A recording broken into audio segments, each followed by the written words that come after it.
Now that I'm safely out of the country, Arsenal are ready to go to the United States. This is the ArsenalVision Post-Match Podcast. My name is Elliot, Smithy Blockman on Twitter, Yankee Gunner. That's right, I am in Portugal, happily on vacation, holiday, as you might say, with my family. And so it is safe and clear for Arsenal to travel to the United States. And getting all the messages of people saying, will I see you in Orlando? Will we see you in Baltimore? And I feel conflicted, as I mentioned on the last podcast. But my parents turned 80 last year. And so my parents and myself, my wife, and my two little daughters are off in Portugal. And it's one of those once-in-a-lifetime trips that makes you think, how special life can be and how important it is to cherish these moments and how much I wish I could be at a preseason match for Arsenal. I mean, let's just call it like it is, right? You know where my head's at all times. Look, I've been holding off on doing the Paqueta scouting video for patrons. I don't know how much longer I can hold off, guys. I know it is a jinx waiting to happen, but a man's got to do what a man's got to do. So we're going to do a quick two-hander today, meaning that it'll just be myself and Clive. We will cover really the only two topics that are, I think, on the agenda today: one transfer rumor and the squad for the tour, and then take a few questions that I asked for late in the game. So I apologize if we don't get to many of them because I only asked for it last minute because I realize we're a little short on major news right now. So here with me now is Clive. You can find him on Twitter at ClivePAFC. Hello, Clive. Hello. How you doing? Oh, yeah, good. One thing I do want to mention, I don't exactly have the blueprint of it ready yet, but we're going to do a special series for patrons on the All or Nothing series when it comes out on Amazon. I mean, obviously, to the extent that there's newsworthy stuff that we cover on the main pod, we will. But I think it'd be fun to do sort of like watch along and have a little series to cover what's going on in the Amazon series when that comes out, because I think it could be a fun one. We'll also, on the main feed, have a World Cup daily with Phil Costa when the World Cup comes around this season. So we have a lot of stuff in the works that I think will be a lot of fun. So we're just really appreciative for you being here. And as I always say, we love you. Thank you so much. So, okay, Clive, let's start with the tour squad. And Arsenal have made their way to the United States. They play Everton Saturday evening U.S. time, late Saturday night European time. And, the squad is kind of a mix. I mean, we've taken players on tour that I don't think will be a part of the team this season. We've taken players on tour that obviously are key parts of the team this season. Do you have any sort of initial reactions, a player that maybe you think, wasn't expecting him to go, or maybe a player that didn't go that you would have expected to be a part of the tour? Yeah, there's quite a few that I didn't think would go. It's interesting, for example, how Spurs left a few people behind, like Winks and Lo Celso, for example, people they want to see go. But we've taken all of our people that potentially could go in the next few days, So Leno, for example, got a 10 million offer from Fulham in his back pocket. He's on tour, right? So Torreira potentially got a pre-deal with Valencia. Mm-hmm. He's on tour.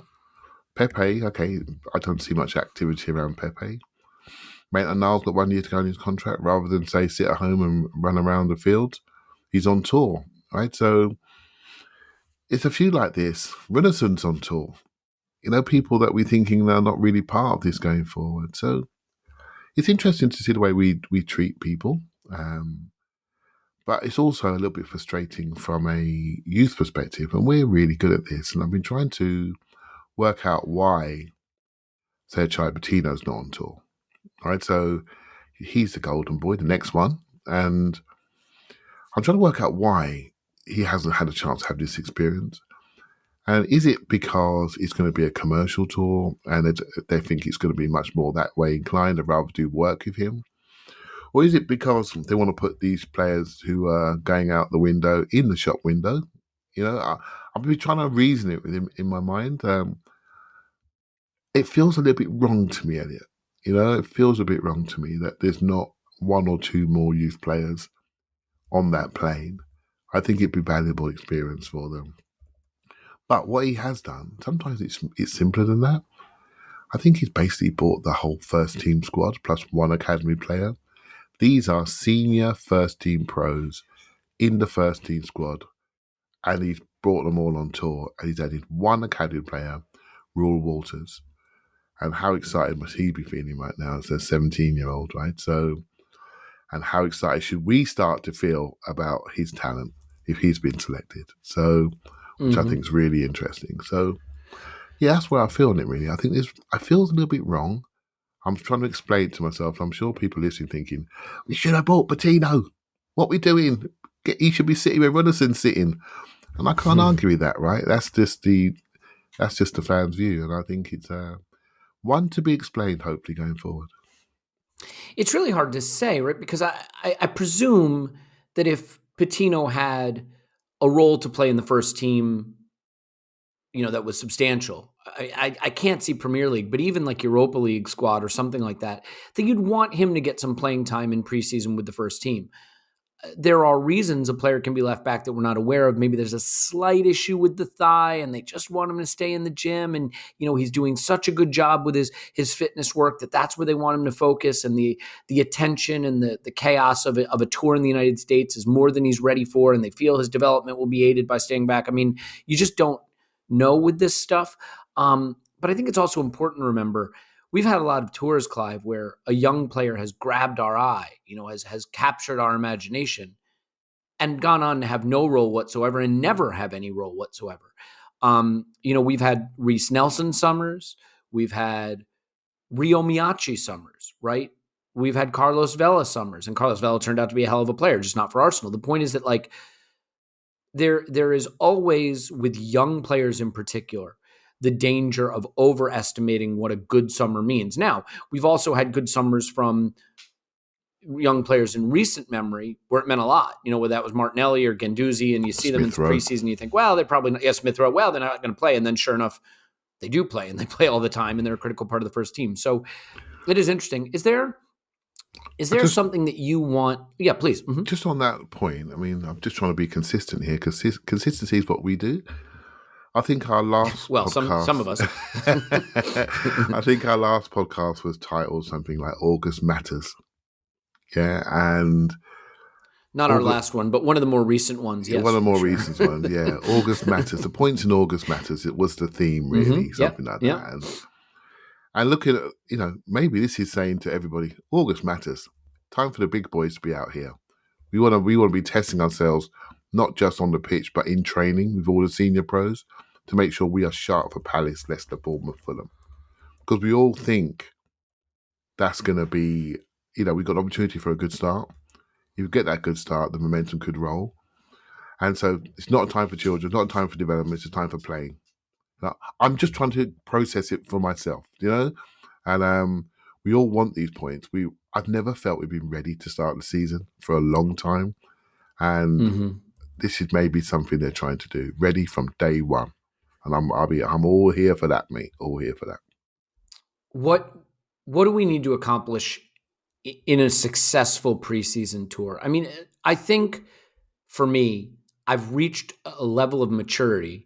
He says with no self-understanding whatsoever, that this is a fitness exercise. It really is. I mean, I can remember seasons we'd go away to Germany with Arsene Wenger and lose a preseason game to a German team from the 4th division, and people would freak out, and we'd start the season with 5 consecutive wins. I'm not super concerned with how we play. I think the two things I'll look for, Clive, I'll look for groups. Can I spot any groups that he's putting out that look like a first team group? Or, like are there certain players that are playing a lot of minutes in what looks like a group of first team players? And one of those for me would be like Fabio Vieira. Like, is he being included on the pitch with other players that make it look like he's more in the plan? And again, that could wind up being a false positive, so to speak. If we see that, it could be nothing. So I'll look for groups and I'll look for systems. Do we try a back 3 more this summer? Are there any hints about formation that maybe give us a sense of some things he's thinking about a little differently? Those would really be the 2 observations for me. Yeah. Are there players sliding into a group that look like it suggests they're closer to the first team? And are there formations, tactical tweaks, adjustments that look like something we're working on for the season? I'm not super concerned in terms of the level of the performance or the results or anything like that. Yeah, well, that's very mature of you, Elliot. Very mature. I mean, I say it now, but the minute we lose to Everton 1-0, I'm going to be Arteta out. Like immediately, We'll do an immediate instant reaction, Arteta out edition. Yeah. Emergency podcast, right? So yeah, I think podcast, yeah. there's two. Yeah, I agree with that aspect 100%. So 2 players stand out to me that I'm going to cause ructions in the fan base. Saliba, right? So if Saliba plays a 5-yard pass in the right direction, it goes to the man and then drops off, receives it back, and then pops it out the other side. Well, we're going to be getting the bronze ready for the statue because we're ready for him, aren't we? We're ready for him. We are. Yep. And how he's played, who he plays for. The moment he plays and say Ben White sits down, oh my God, that's it. It's over. We got to play. What's going to happen now? I mean, can you imagine it? Changing of the guard. Yeah, can you imagine it? So I'm really interested to see how he looks next to our players so we can judge him, judge how he moves the ball, everything about him. I can't wait to see that. And Fabio Vieira, I'll be honest with you, I've watched everything like you have, and like everybody listening has probably watched most of the clips. But what's he going to do for us? Where's he going to stand? How's he going to play? How's he going to combine? What's his first position, his second position? I'm here to learn. Do you see what I mean? I'm here to learn about him because I think he's a wonderful football talent that's ready to be molded. I think this is such an intriguing signing to buy someone of slightly ahead of time, pay a decent price for him.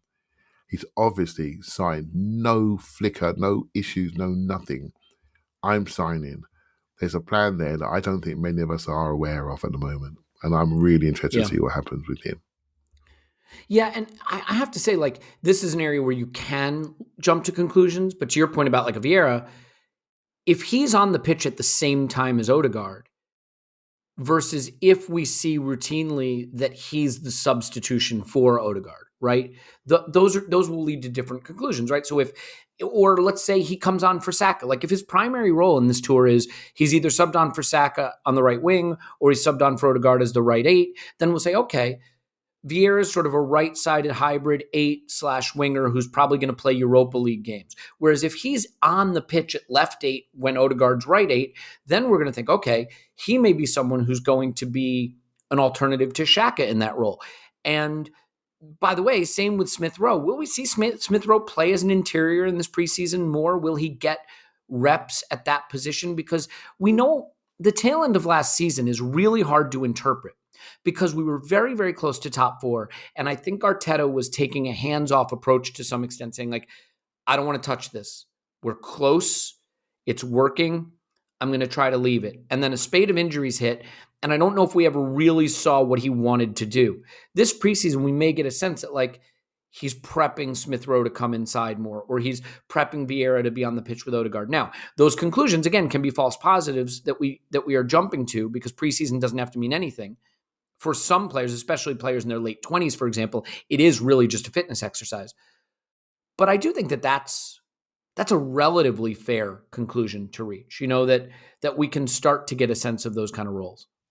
Yeah, I mean, in the Nuremberg game, we ended the game in almost like a 3-3-4, and we played 2 strikers, right? So you can see that happening, in a match when we're behind. We have 2 strikers on the pitch. We really do load the top end of the pitch. So, again, will he look at those different types of scenarios? I'm interested to see I'm a back 3 fan, and I think there are times to use it. I don't want to use it all the time. I think 4-3-3 is proper adult football. But I also feel sometimes you have to feel the game, feel the moment where you need to set your stall out. And I'm not saying a back 3 could easily be a back 5. And sometimes people see back 3 as a defensive, but actually you're showing people your corners and you're showing areas where they can hit, depending on how you balance your wing backs, for example. So lots of teams do a 5-3-2 to have a look at a game, have 2 strikers and keep things narrow and almost have a front 4 square and really drive down the middle of a pitch. So there's so many different scenarios. I'm so interested to see how we use them. And we have these options. Odegaard playing left 8, not Odegaard playing right 8. Is that something we want to do? Will that define our transfer business? Has our transfer business been delayed because we need to sell a few people? That's why you got people in the background. So yeah, Vieira's ability and mobility to underlap and overlap, where Odegaard doesn't really do that. He underlaps only, doesn't go around Saka. So again, that's a different penetration. It's a different attacking option. So if we do add a left eight, what does that mean for everybody else? I think it's interesting and exciting. The cake, the little icing on the cake, Elliot, it's not quite there, is it? We lack a bit of sprinting speed on the outside of the pitch. If Saka decides to put his feet up, I still feel we lack something.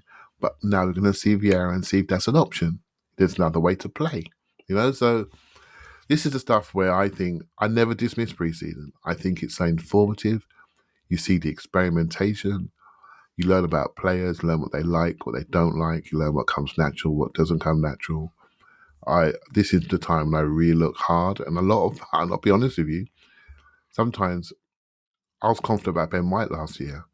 I thought he'd be a fine player for us. And I learned that in pre-season, in a game that we lost. Yeah. Just watch. You will learn things in these games. You really will. Yeah, well said. So let's shift gears quickly because we're going to take some questions as well. And there'll be more to pick out of preseason and the USA Tour as it develops. I mean, Clive, we are, depending on when you're listening to this, 3 weeks away from the season starting. It's almost impossible. It doesn't feel possible that we're just 3 weeks away from the season starting, but that is the case. And given that is the case, and given that we've already talked about why the points in August matter this time, whereas obviously they didn't last time, kids, get me in trouble. There is a big reward for getting your business done earlier. Now, some people, I made a point like this on Twitter, and some people rightly observed, well, we have a very good squad that can get the points in August.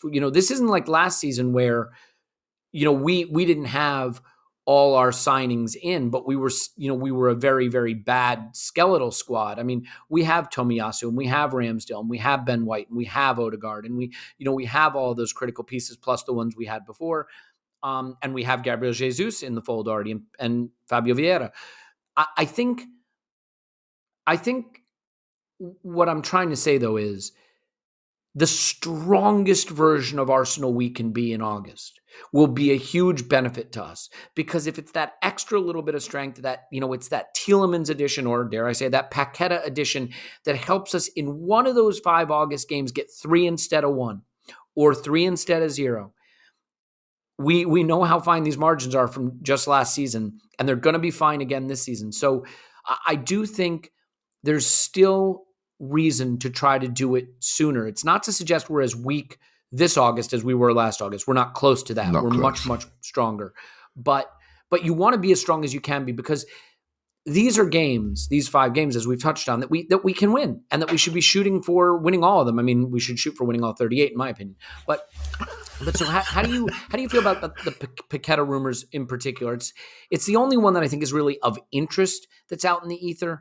Some people think it's nonsense. Some people don't. But in terms of whether he's the player that fits that need, I mean, can play left 8, can play false 9, can play as a winger. There's a lot of debates about who he is. What are your thoughts? Yeah, so I'll touch on Paqueta first. I think it's, I do like this player a lot, and I like what he brings. And back into your world now, we've had discussions, me and you, on here, nice polite discussions, maybe about a slight disagreement on where the priorities are, and on whether it be as a wide forward or whether it be as a left 8, right? So basically we're both right. They're both priorities for us, really. Yeah, if Marquinhos is that guy that can cover that, if Vieira, Marquinhos, Saka can cover that role, then that discussion's over, right? We'll find out in the post-American tour. But the left 8 discussion, that's staring us in the face. If we want to be who we want to be, we need to have more quality in that position. It's as simple as that. We're making do. Let's be honest. We're making do with a good character, good person, best trainer, leader, legend, all the rest, right? So, but when it comes down to playing a game of football, it's a little bit Timberlandy, right? So it just is. And the ability, when you look at, say, Tielemans or Paqueta, there's just more things, there's more possibilities there with the football. There just is. And I think we need a raise in technical level. And if we have that raise in technical level, You can't pin us. You can't kill our one side and allow the other side to beat us. It's almost like in basketball, Elliot, when they let some guys free to take the shot because it ain't going in. Do you see what I mean?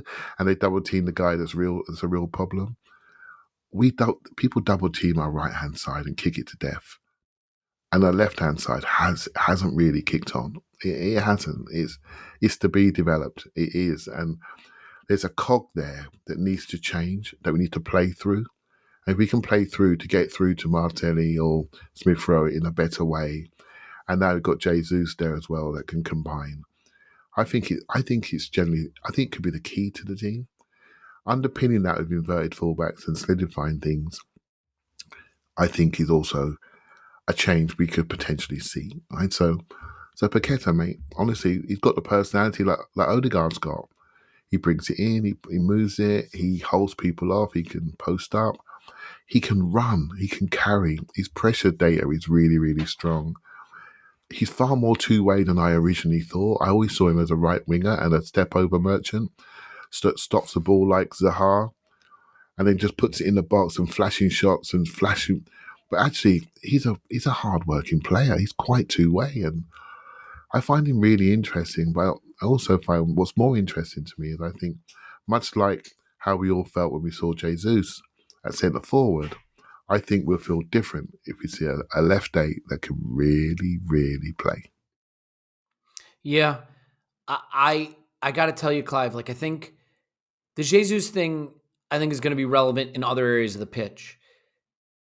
We get familiar with players, and we sometimes confuse familiarity with quality, right? Because we know their weaknesses and their flaws, and we've sort of normalized to them to the point where we don't see them. You know, it's like when you love someone deeply, like when you love a family member.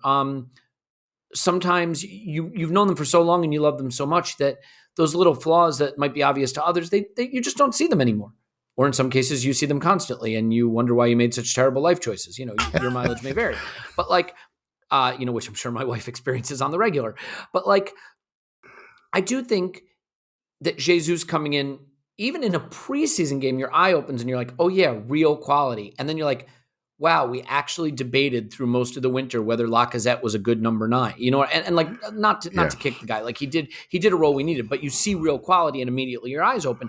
I do think if we got a more playmaking left-sided midfielder, it would slap us in the face a little bit. If we got a Tielemans or a Paqueta who's a little more mobile and a little more fleet of foot and has the ability to provoke defenders into bad choices on the left side in a way that our current left-sided midfielder doesn't, I'm not saying we stop appreciating what we've gotten from that player, but I think we would immediately wake up to the opportunity it creates for us as an attacking force. And like we've all said on multiple occasions, the next step for Arteta in his process to win people over and continue to develop us is to get more goals, right? We need probably 15, 20 more goals this season, as crazy as that sounds. So, that's not just going to come from more people scoring them, although literally that is how it's going to come, but it's going to come from more people creating opportunities across the pitch for players to finish. So, that change is needed. I totally agree. I think,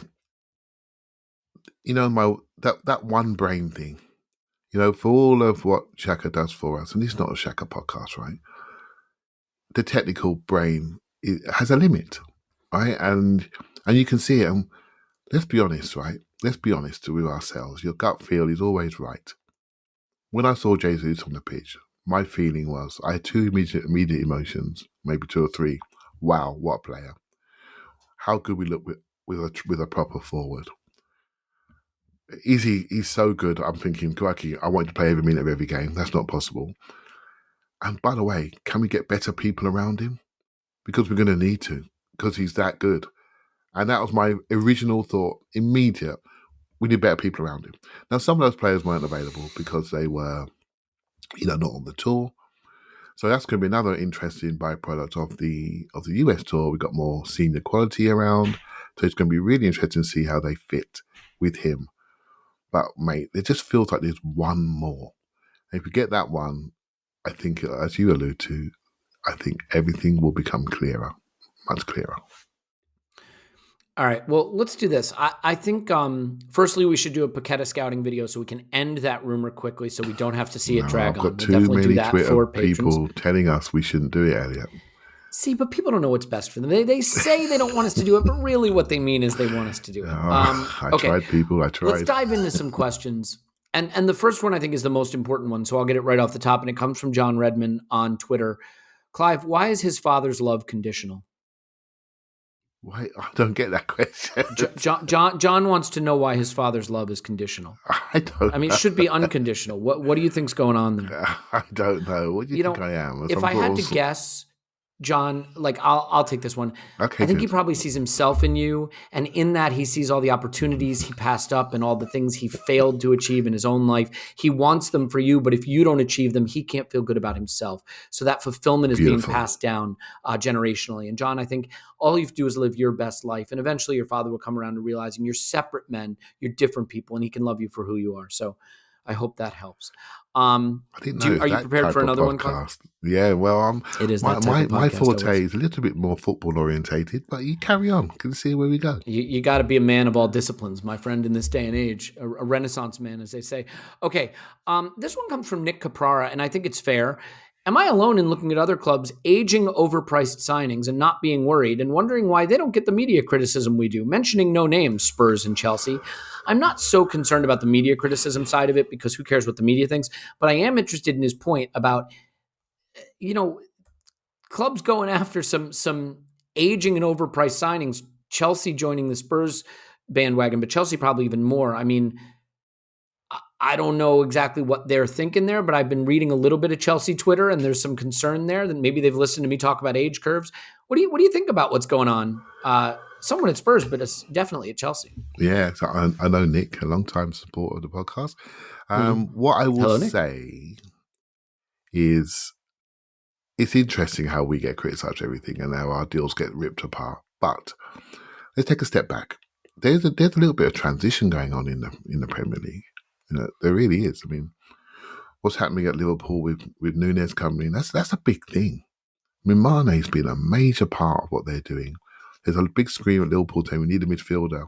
They're trying to develop a couple of youngsters in a guy called Morton and Harvey Elliott. And they're like going a little bit younger, and they've got younger up front.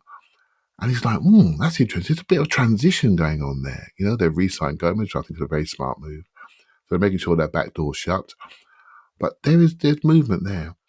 At City, they've took out Sterling and Jesus, stick on 25, 26-year-olds, goals, assists, 4 Premier Leagues, each of them in their back pocket. And they brought in Julian Alvarez and Haaland. Now, we think they're going to be great. They could both be world superstars, but we don't know. We don't know. We probably do know, but we don't know, right? So at Chelsea, lost Rudiger, lost Christensen. They're bringing in Koulibaly, who's 31, on a lot of money, with Thiago Silva there. Oh, they must be thinking, what's going on? They can't get Koundé. They're looking at other players like Kimpembe, he's all right, but it gives you a chance. Do you know what I mean? There's a transition there. In midfield, Kante's getting a little bit older. Please, Arsenal, don't buy him. His best days are gone. He's got a lot of miles on that clock, right? So, there's issues there in centre midfield. Obviously, up front, they're trying to change things there. Spurs are new darlings. They're the new darlings of the media. They can buy a 34-year-old left wing back and no one says a word, because they got Kane and Son. Basuma fits them in their 3-4-3. He's more mobile than Højbjerg, for example. They love Højbjerg. They love Bentancur. They got Skip. They got Winks. They're solid. They're going to buy a right wing back. They got a left centre back in Clement Longley, who gives you a chance. Had a poor end towards his Barcelona on loan. Conte will run him and see what he's like, but he does fit their balance. I think he stinks. I just want to go on record saying I think he stinks. I think that's an interesting selection, shall we say. I don't think so. I agree with you there, Elliot. So there's a level of transition here, and it's quite interesting that some team just be prepared to say, I'm buying it. And I'm buying them old. I don't care. I know sports science has really changed, but yeah, I like what we're doing. I want to see a 25-year-old come in though, mate. If I'm honest with you, I want to see a 25-year-old come in. One, I'd like two, but I like where we are. I like what we're doing because the great, development and future development is the fun of seeing players explode, right, and really push on. But interesting one. Transition. Yeah. Premier League is in transition, I promise you. Yeah, I'll put it this way. I haven't seen any club yet make moves where my eyes get wide and I say, uh-oh. Now, I'm taking Liverpool and definitely City out of that equation because, like, they're already in another category. Like, that's the category you need to get to. They are, but they're going through change. I didn't even mention Manchester United yet. Think of the change they're going through. They're squarely in the category too of another club that I'm like, I don't see anything that really scares me. And I'm on record having said I don't think Lisandro Martinez will succeed as a center back in the Premier League. I may look very silly for that, but if that is their landmark central defensive signing, I think they're putting a lot of eggs in a basket that is a small basket. It's a little basket, and it may not fit all the eggs they need to carry. Yeah, I think what they did at I can't remember his name now, but there's a central midfielder at Ajax that used to be a centre back, and what they would do, they would in possession, they would drop him into the centre, split the centre backs, and Martinez basically played like a third centre back on the left hand side, in that slot. Sort of like what White did at Brighton, then a little bit, very similar. But they'd start in the 4, drop him in possession, so you have a 3 in your build-up, and he would ping it from the left-hand side, and then Julian Timber from the right-hand side, who's also quite small, and they'll be your deep passing progressives, right? And so at Manchester United, what are they going to do? They're going to stick him there. What are they going to do? It's interesting what Ten Hag's going to do. Who's going to be their centre midfielder? Going to drop in Scott McTominay, and who's going to do that role? So it's going to be interesting to see how they do it. Interesting player, him, tactically. I think he's in the hands of the manager. I agree with you. One to watch. If you're standing next to Harry Maguire, mate, let's see how comfortable you are in possession, shall we? Let's see if you can focus on things you want to focus on, And to be fair to Harry Maguire, he's not bad at bringing the ball out. He's quite good. He's just getting back. I can picture a scenario where Harry Maguire has to lean over to hear what he's saying, right? What Lisandro Martinez is saying, because he's got to lean over, bend down a little, and then the weight of Maguire's head starts him falling, and his head falls on top of Lisandro Martinez and crushes him. I could see that happening, and I think that would be a really bad situation for United. Clive, Crujo in our Discord asks, would you rather fight a Xhaka-sized Torreira or a Torreira-sized Xhaka? I think personally, you got to fight that one. You got to fight the Xhaka-sized Torreira, because I don't know that Torreira has the mentality to take you out. A Torreira-sized Xhaka is still Xhaka, and the guy is just crazy. He's gonna do you. He's gonna find a way to do you. So I would fight the Xhaka-sized Torreira. And to be clear, and I want to reemphasize this, my approach is I believe that I can run scared faster than you can run angry. So I feel that I will be fine because I can run away scared very fast. So I'll be fine in this. Okay. How about this? Clive, Anon R, I don't know what that means, but he's in our Discord, or this person is in our Discord, and asks, since we don't seem to be able to sell players, which is a problem, which unwanted players might make our squad? And is there anyone that might do well with a second chance? Yeah, the first one that comes to mind to me, and maybe it's just my own biases, but I get annoyed by certain players, but none more so than Ainsley Maitland-Niles, really, because I think if you look at, say, Joe Willett, for example, right? Joe Willett suited Emery, didn't suit Arteta. We got paid for him. Sometimes you're in a room, you think, you know what, my super talent doesn't really fit this room, and I need to get out.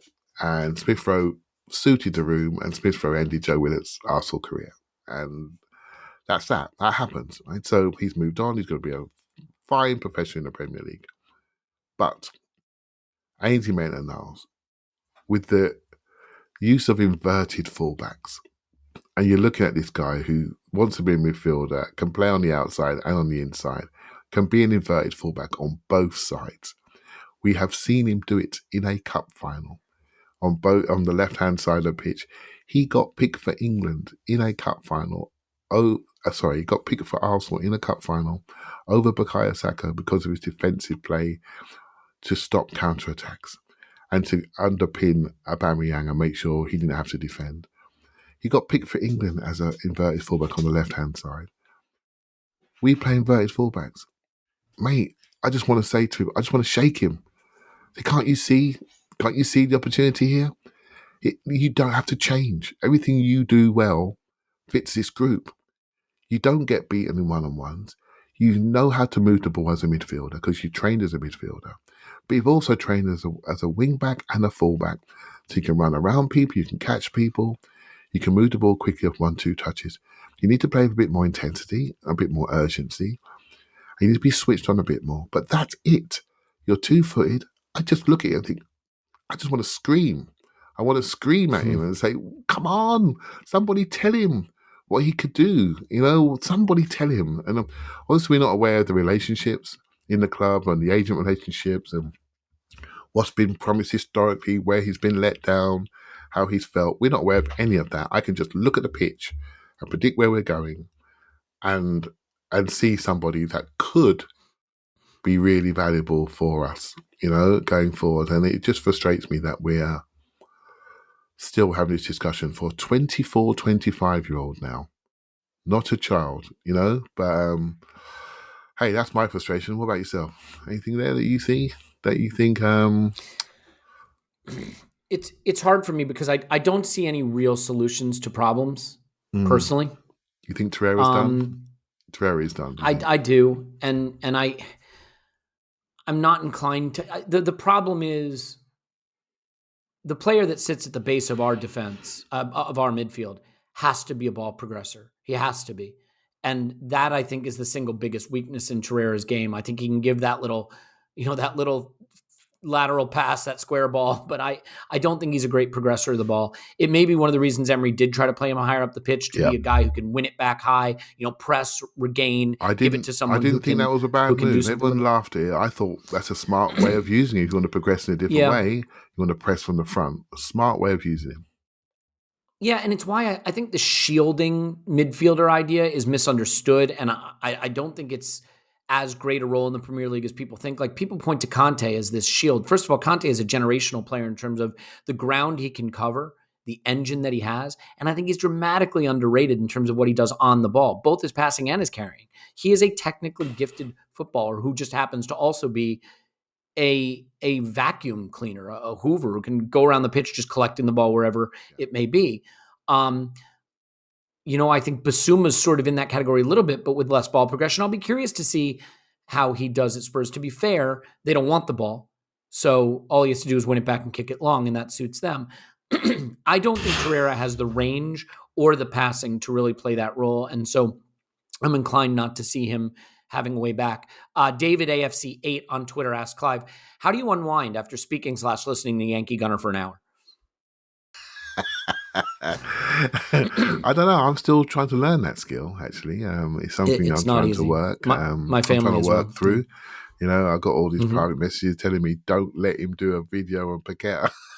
I said, no chance we're doing it. You think this man is... Here's a fun one. He's strong. He's powerful. I can just bully people with my small frame somehow. I must be like Saka. I must have it all in my backside, my legs, my thighs. Gaslight Arsenal, which is an interesting Twitter handle, says, you have a time machine and can bring back one player from Arsenal's history to solve a problem. In the team, not some DIY you need a hand with. Darn it. Who would it be, Clive? One player you can bring back from the... Sorry, I missed the start. From history. An Arsenal player you could bring into this team to solve a problem. Not like solve a DIY problem. Not like help you, build a retaining wall outside your home. This is someone who's going to come into this team and solve a problem that this team needs solved. Okay, so I'm not going to pick the obvious, which is my favourite player in the history of mankind. I'm not going to pick him. Because I should have said you're not allowed to pick him. Yeah, because, he fixes all problems of all scenarios, right? So, yeah, I could see him in that midfield on that left eight, and that'd be the end of that, right? So, in a player that I think I used to criticise a lot, but I think would do really well in the positional game, and he probably came along at the wrong time, is Theo Walcott, funny enough. I think his movement and his ability to move once and twice and really cut through teams as you progress the ball with good people behind him, I think he would find another dimension in this modern game. You know, I think he was a unique out-to-in running talent that we frustrated on the ball, but now we've got better people to bring him the ball. I think he could really cause people problems, you know. But a player that I feel was slightly underrated. That's somebody from an attacking point of view. I'm going to take a couple now. You got me thinking, Elliot, but I do think somebody like Alexis Sanchez really. I think that personality. I think for me, he's been the best player in the Emirates era, and when he was good, he was very, Who is this? very, Sorry, Alexis Sanchez, right? So, okay. Mm-hmm. and I just think his personality up front to really take it to people. I think we've missed out, and I think the first time I've seen that since is probably the other day with Jesus. His ability to get it and take it to people and lead, lead with your technical ability, intensity, and drive. I think it's something that we grew accustomed to, and we've lost a bit of that in the Aubameyang, Lacazette, Pepe era. We just didn't feel that drive and intensity offensively that we used to have from obviously Henry, Van Persie, Alexis, even Walcott to a degree. People that really took it to their men and really had something that was very difficult to stop. Aubameyang for a period had that in the FA Cup run. As soon as he signed the contract, he went away, right? So they'll be the two or three, I bring back. There are the dogs making an appearance. I think the correct answer is obviously Maro and Shamak. I just think, no, I'm kidding. The correct answer is always Thierry Henry, but I feel like that's cheating. Yeah, too easy. Yeah, right. I mean, you take the 30 goals and 10 assists and go win the league and have a field day. The next correct answer is Dennis Bergkamp. Also too easy, but I think in this team, a forward who will get you goals but also play everybody in. Yep, certainly a good one. You can make a very strong argument for Robert Pires because the left-hand side of our attack could use a little bit more creativity and a little bit more end product, and Martinelli and Smith-Rowe might have to wait their turn, but you put Robert Pires in there, and I think the attack looks pretty damn slick. Patrick Vieira, obviously a great shout, but one that I would also always take. I mean, Robin Van Persie, also another one. There's a certain level of quality where it doesn't matter what you have in a position, you're upgrading massively when you take it. But how about a Cesc Fabregas in this team? I mean, what could you do? I mean, if you want to play him at that left 8, you could play him at the base, but I mean, if you wanted to go with Cesc Fabregas, you're going to get goals and assists, and you're going to find those runs. So Saka is going to be played in, Jesus is going to be played in, Martinelli is going to be played in. I remember there was an interesting stat. Cesc Fabregas led the league in through balls every season. And it's not a stat we use a lot anymore, but I always thought it was funny. He had been in La Liga for 2 seasons, and he was still the Premier League leader in through balls for the previous 5 seasons, having only played 3 of the 5 seasons in the Premier League. So he's going to find those runners. I mean, as you say these names, you realize we have been blessed with some really sensationally talented players. You think about the inverted fullbacks discussion we've been having. Well, someone like Lauren as an inverted fullback on the right-hand side. I mean, different role to what he used to play, but, that's somebody that... But you know what's interesting, Clive? Can really do something. I'm just being a little bit different because the obvious stars that we have, we can all name them. So it is kind of weird, right? We wonder why we're not a top 4 team anymore and how we've gotten where we've gotten. And is it Emery? Is it Arteta? What's the deal? But like the funny thing is, you start saying names like Bergkamp, Henry, Pires, Vieira, Fabregas, Alexis, Van Persie. Do we have a single player of that quality in our squad right now? I mean, maybe Jesus will reach that level. Maybe Saka will reach that level. But it's like maybe Odegaard someday. I don't think we really appreciate. We had the best players in the league and maybe even in Europe at times. Always at least one of them for almost 2 decades. And we've gone through a period where we haven't really had someone who can make that claim since Alexis left, really. Yeah, acceptance of poor business decisions, ownership drift, dual ownership, poor executives. That's changed in the last 2-3 years. Yeah. Some of that's changed. People can debate by the degree of how much that's changed or improved, but he's changed. Something has happened. And I think we're getting better again. There's more quality. We're starting to like people again, and that's undeniable, right? That's undeniable. and there's so much more to come.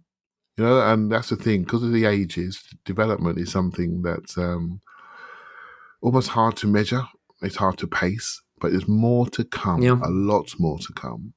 And when people arrive with their sort of statement games, then we'll know, right? So the development side of it is so exciting, and that's the bit, mate. I don't want to predict it. I just can't wait for it. I can't wait to see these players come out. And Smith Rowe falls into that category. Martinelli, so many. Odegaard, he's got work. He's got work to do, right? He dips in and out of games. And you think about the additions that we've done this summer already, mate. I'm interested tactically, development wise. I'm really interested to see what happens next. Really am. Yeah. No. Sorry. Yeah. I am too. I mean, because you need one of these players, a Saka, a Smith Rowe or Martinelli, an Odegaard. Gabriel Jesus certainly looks like you could to develop into that level. Because, I mean, you wonder, where did the goals go? We had Henry and Pires and Bergkamp in the same team. We had Robin van Persie and Cesc Fabregas in the same team. We had Peak, Ozil, and Alexis in the same team. Like that, of course you're going to score goals. And so we need to hit that level, and we need that level of talent. That's the level of talent it takes to get there. And I mean, it pains me to say this, but like Spurs having peak Son and peak Kane in the same team has been enough for them to play crappy, ugly football, right, with a pretty mediocre squad and get to the limit of their ambition, which is top four. But like that can be enough, and we need that up front, Yeah, I suppose when we look back at football, and obviously I was there as well in that period, and we get all nostalgic. We do think about the nice things, right? And we don't think about the days when we went to Northwest and we didn't run back and we got bullied around and kicked off pitches and or West London and lost 6-0. Yeah, on Wenger's thousandth game. We don't think about those. Those things don't come to our memory so quickly. Mm-hmm. I try to almost erase a period. I didn't realise how painful it was until now you start to see the sunlight again. But the period late Wenger and Baku, that period was really quite bad. And that Christmas when Arteta was in charge and we were losing to Burnley at home, these are pretty low moments, right? And the lowest moments in my Arsenal watching life, without a doubt, when I really, really, really cared about Arsenal. But things are changing, and I think some of the players that we're talking about now, I think we're going to talk about them in a really positive light going forward. I think there's so much more to come. And I'm almost want to rid myself of that regime. There's a couple more people hanging around, and so people on that tour that need to leave. I think sales will open up the next level of Arsenal. That could be the reason why we haven't bought Tielemans yet, is because we're waiting for a sale. Because the squad number is there. That plane is heavy, man, on the way to the US. The squad number is there. There's some heavy numbers in there. That's not even a Lacazette joke this time. There's some big numbers in there, some big wages in there, which are legacy wages. I don't want to kill him. It's his life. But Runnelson's potentially on 40k a week. Depending on what you read. That's just legacy stuff. I can do his job for half that. Yeah, that's legacy stuff, right? Pepe again, we know what his numbers are. Well, how do you move that number? Is there a chance for him to come back? Because we can't move him, because of what we've done financially. There's some legacy numbers there that we've done well to get out of some. There's more to do. So we've still got some housekeeping to do. So the next phase is being held back maybe by a little bit of sales, 4 or 5 Bellerin, Torreira, potentially Maitland-Niles. Pepe's got 2 years to go. This is a problem, but we're not quite through the woods yet, mate, but we're on the way. Well said. Well, look, we know that it's the elite talent that we need. That is where we're at. And we know that you need it at Arsenal just as you need it in your business, and the place to find it is with Indeed. That's right. We're talking about the One Hiring Partner platform where you can attract, interview, and hire all in one place. We love Indeed, don't we? Indeed. Indeed is not just a one-stop shop for finding all the talent you need for your business. It saves you time and I keep reading that time is money, so I think that's something you'd want to save. And they have specific tools that aren't available other places, like Instant Match assessments and virtual interviews. With Instant Match, over 80% of employers get candidates whose resume on Indeed matches their job description the moment they sponsor a job, according to Indeed data. There's also virtual interviews, and I am working remotely while I'm here in Portugal. We are in a hybrid work environment. Those of us who are fortunate enough to have the chance to work virtually understand that a virtual office, a virtual work experience is part of really the expectation, I think, these days. And as a result, it makes sense that the interview process should be able to be conducted that way. Saves time, saves energy, and allows you to expand the field of candidates that you're looking at. So with Indeed's virtual interviews, you can interview from wherever you want. It saves you time. You can message, schedule, and interview top talent seamlessly. Do it all in one place. There's no downloads or plugins or purchases.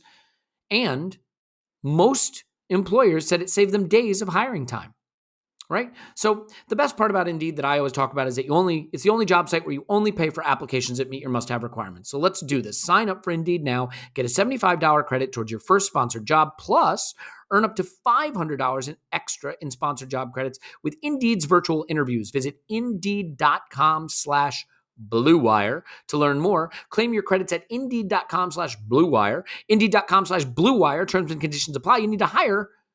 You need Indeed, Clive? Is that enough of that? Indeed. So we've got a few more questions to take. And let me see. I've got a couple teed up here that I think are pretty interesting. So Amiram11 on Discord, Amiram11, it's hard. There's a lot of M's and not a lot of vowels. I think it's Amir, and then with 3 M's and the number 11. Anyway, asks, in terms of rivals for top 4, whose transfer business so far has impressed you the most? Clive, we've talked about the ones that haven't impressed us, and I do think we see things through an Arsenal lens sometimes, but surely someone has impressed you, and I am going to invite you now to weigh in on which of these phenomenal clubs that you support other than Arsenal has impressed you so much. Well, actually, none of them really have overly impressed me. Oh boy, here we go. Is this an Arsenal podcast? This podcast is biased. Yeah. There's bias in this Arsenal podcast. Now, I can say that there's a bit of transition ongoing. I think Manchester United not done yet, so see what they do. And we learn about the manager. He played his 4-3-3 the other day, inverted fullbacks and pressures from the front. Marcus Rashford has been in the gym. He looks amazing. So that would be interesting. They've got talent aplenty. Just no one knew how to tell them where to stand and how to play. And Ten Hag knows that. So that's going to be interesting to see what they do. So I find them interesting again. Spurs are Spurs. They're fancying themselves at the moment. And all their ex-players are coming out saying we're going to win the league. So, I've been alive a long time and it hasn't happened, right? So let's see what happens there. I'll tell you what interests me more, Elliot, is what's going on at places like Leeds, Notts Forest, Crystal Palace, Brighton. And I know it's something that we speak about a lot on the podcast around recruitment, around business models, and what Jesse March is doing at Leeds. I think is so exciting. Some of the players that he's bringing in and could bring in. Some of them are Red Bull players, for example, and some of them from the US. So I think that's exciting. What Forest are doing with some of their buys. Looking at Amari Richards, they just got him in. Some of their centre mids and defenders, new names, players that we looked at in the past that may need a step club. I think Crystal Palace is putting a centre midfielder, I think Czech Tikori, I think his name is, something like that. I probably got that wrong. But again, a player that we've been linked to. I'm looking at these clubs and they're smart, mate. They're really smart and they're buying well. These teams, lots of teams are going to different parts of the world to get their players in. And that lifts the quality, that lifts the floor of the Premier League, and it makes those games that we think are winnable just not winnable. Newcastle got all the money in the world. They're not really going big yet. They brought in Sven Botman, a proper centre-back that can build up play. If they were to come and get Paqueta with Bruno Guimaraes, their midfield would look very, very good really quickly. Callum Wilson is back in if they are to buy a forward, a potential right forward with a left foot coming in, Say they went for Musa Diaby and spent the money on him, and then have, a front three of Maximum on one side and Musa Diaby the other, and Callum Wilson down the middle, with Paqueta and Bruno in midfield. They got central defenders coming in. They got Trippier in that team. You got Matt Tarky in that team. I think they got a new goalkeeper, Nick. I think they got Nick Pope, did they? I think they did. I'm not too sure, but they got a new goalkeeper coming. They're building a level of quality slowly, and I think there's transition all over the league. So I keep feeling this at the moment. Lots of unknowns. People feel it's known, but lots of unknowns. So I think it's going to be so interesting to see how people develop, how quickly they settle, how quickly they settle to a plan, how their coaches are strong to implement a game plan they can see consistently. And that's where I think we have a bit of a leg up, because Arteta has formulated himself towards the end of last season, since last Christmas, into a 4-3-3. And we're now buying for specifics. And I think that's where we have an advantage. If we can get the goals and get the forwards to click, I think we got a chance to really start this season well.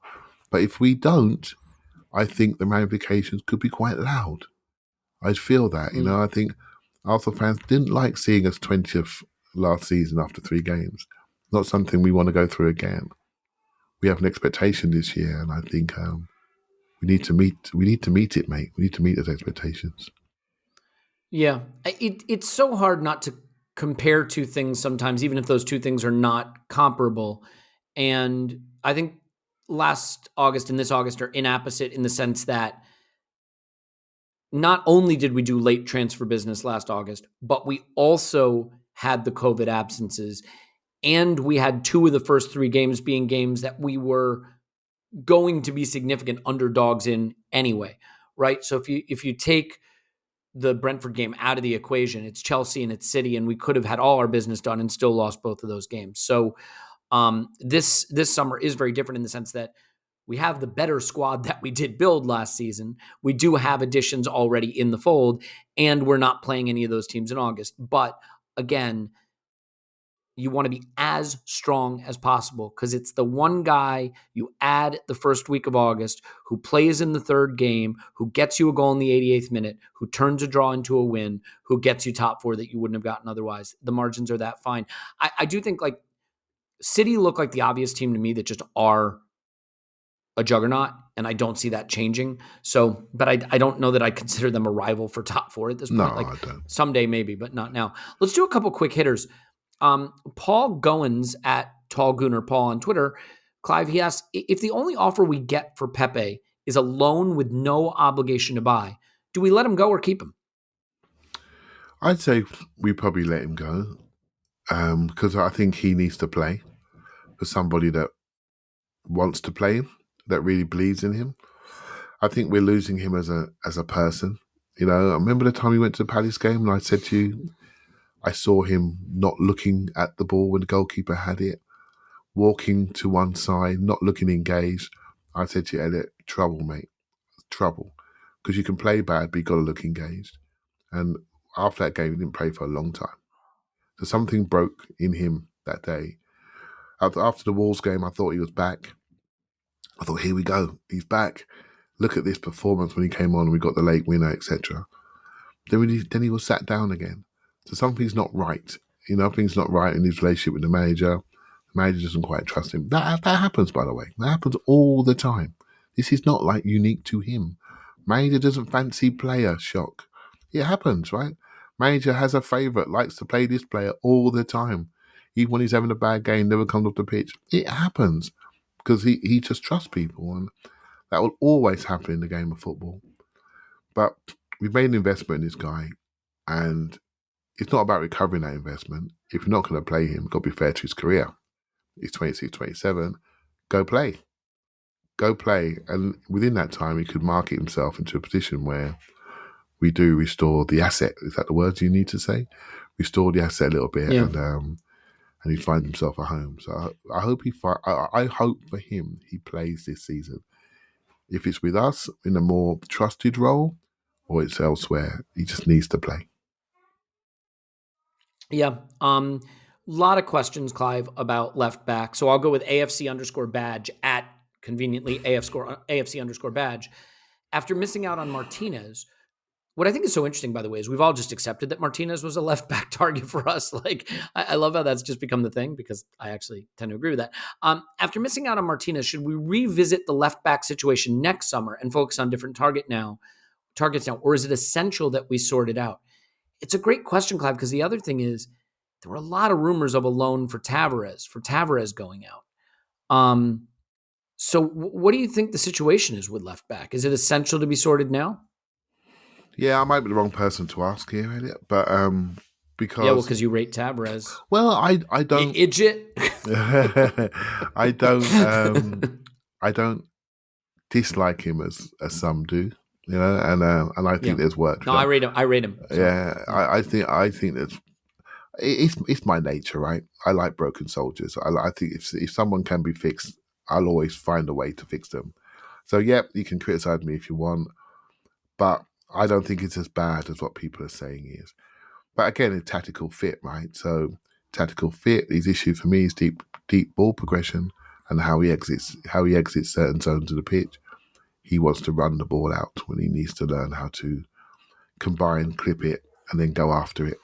So again, I think it's composure. I think it can be taught how you do backward running to create separation, to create more time for you to do what you want to do on the ball.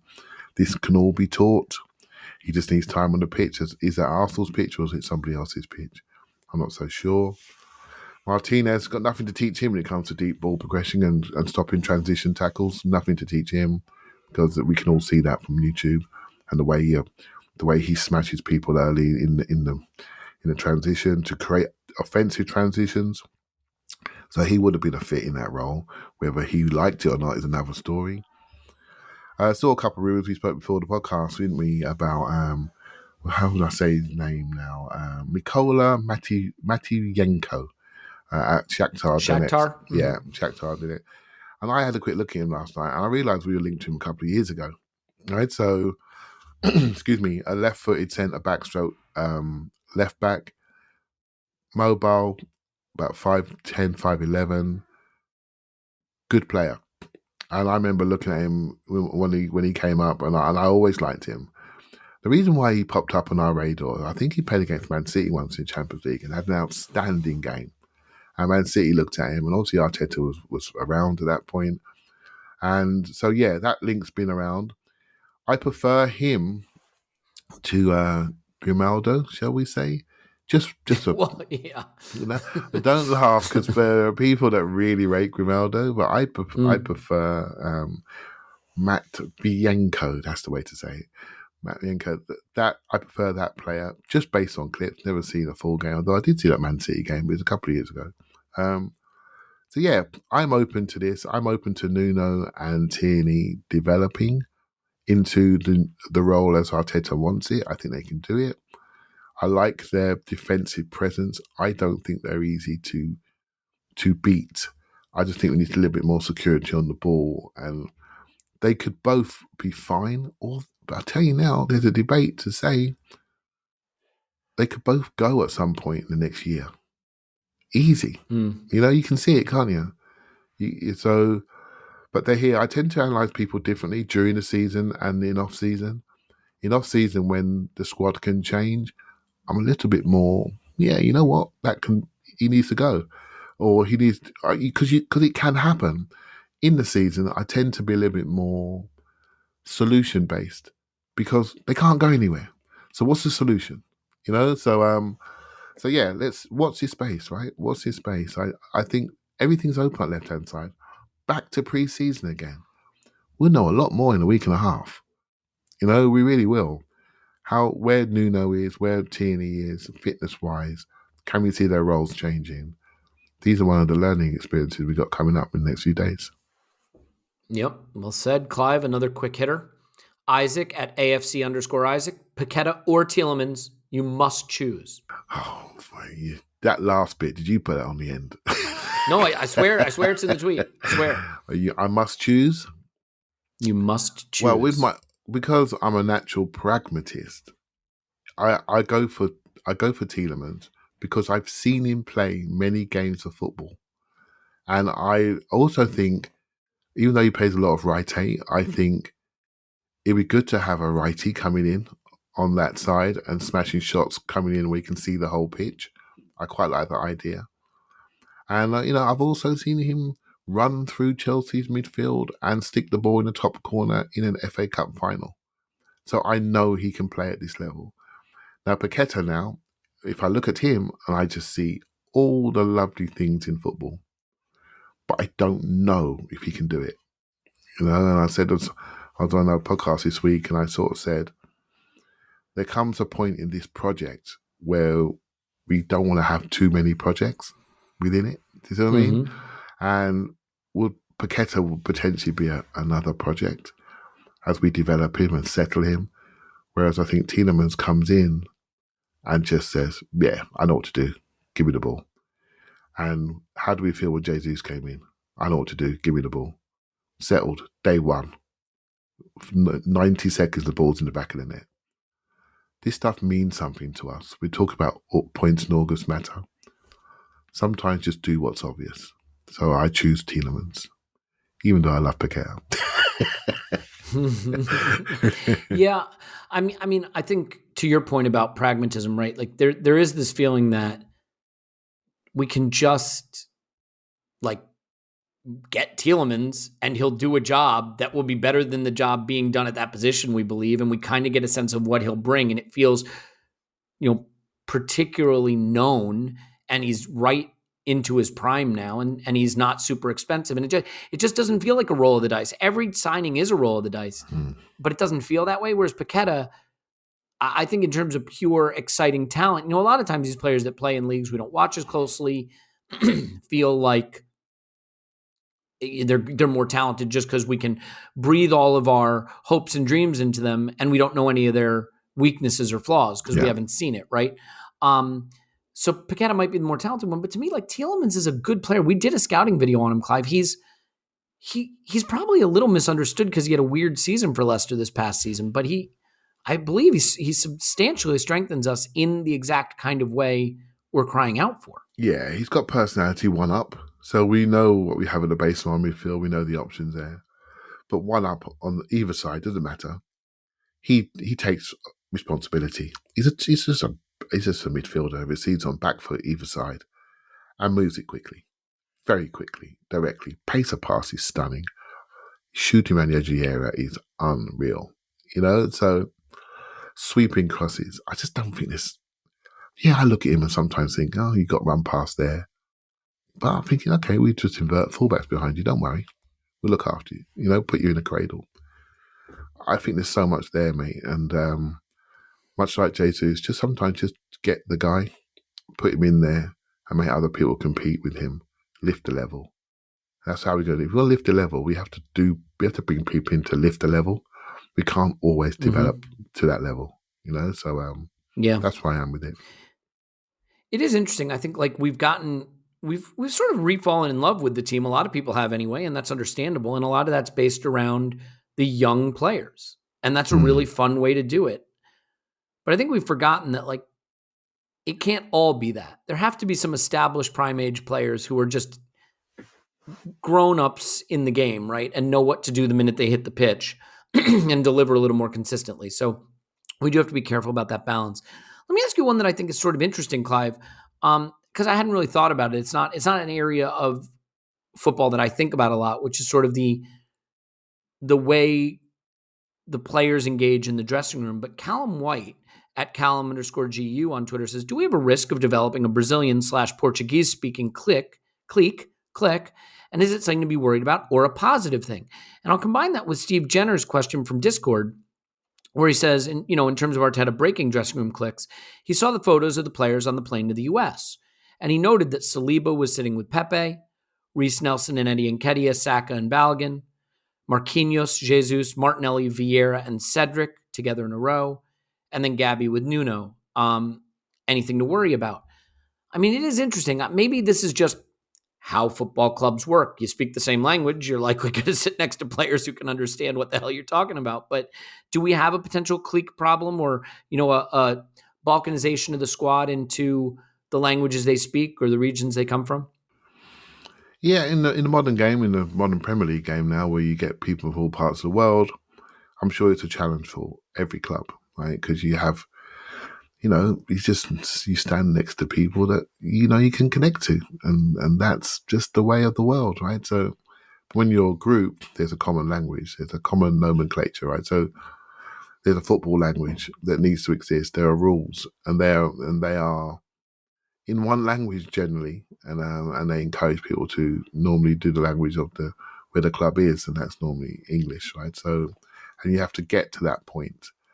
Gabriel's first season, there were issues with his ability to speak the language that seems to have changed, and now he's far more part of the group, right? So, I'm not overly worried, although as I say that, there was a Monday Night Football once again level, and he spoke about the French mafia at Arsenal, and he really was looking at Lacazette, Aubameyang, and Pepe. And he sort of went a bit early on a critique, and he sort of said, "There's a problem there. I think they're causing the manager a problem." And I always think sometimes when an ex-pro says something like that a little bit clumsily, he's heard something. He's been given some information. He's trying to find the right way to opine it, and the right moment. And people sort of ignored it, but I always remembered it. It stuck in my mind. And 2 of those 3 have gone now. And there's 1 more left. And I'm not sure if that group and that £175 million worth of transfer fee was something that's seen as a positive at the club towards the end of their reign, shall we say. And I think when we get out of that, I don't think there'll be too many people unhappy in the club. Lots of guessing. I've spoken positively about all of those players in the past because they're Arsenal players and we want them to work out for us, and I think some of them were mistreated in the past. When it comes down to it, those 3 pieces of business could be questioned, and really questioned, Elliot. If we were to really go into it, that's a huge investment. And for what? Yeah. Yeah. I mean, we've already questioned them, so it's only going to be further questioned. I think we should leave it there. There's going to be some Patreon content coming out in the next couple of days, including, unless the rumors die out, the Paqueta scouting video that nobody wants us to do that we're going to do regardless.